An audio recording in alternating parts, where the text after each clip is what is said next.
ഓം ശ്രീ സായിരാം. ദർശനവരിയിൽ അച്ഛനും മകനും. മകന് 12 വയസ്സ് കണ്ടേക്കും.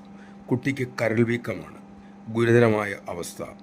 മരുന്നുകൊണ്ട് കാര്യമായ ഗുണം കിട്ടില്ലെന്നറിഞ്ഞപ്പോഴാണ് ഭക്തനായ അദ്ദേഹം സ്വാമിയെ തേടിയെത്തിയത്.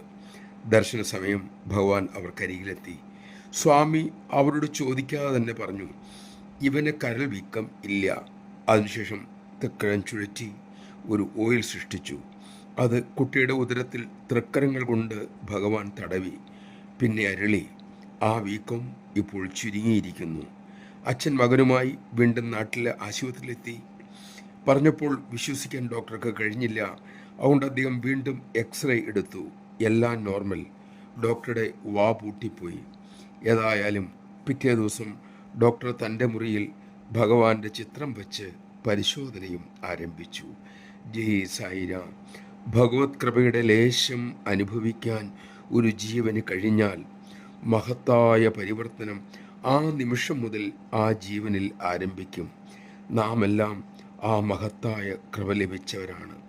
അത് സൂക്ഷിച്ച് വളർത്താൻ നമുക്ക് കഴിയണം. അതിന് ചിട്ടയായ സായി സേവയും തിരുനാമ ജപവുമാണ് ഏറ്റവും എളുപ്പമായ വഴി. അത് ശീലിക്കാൻ നമുക്ക് സാധിക്കട്ടെ.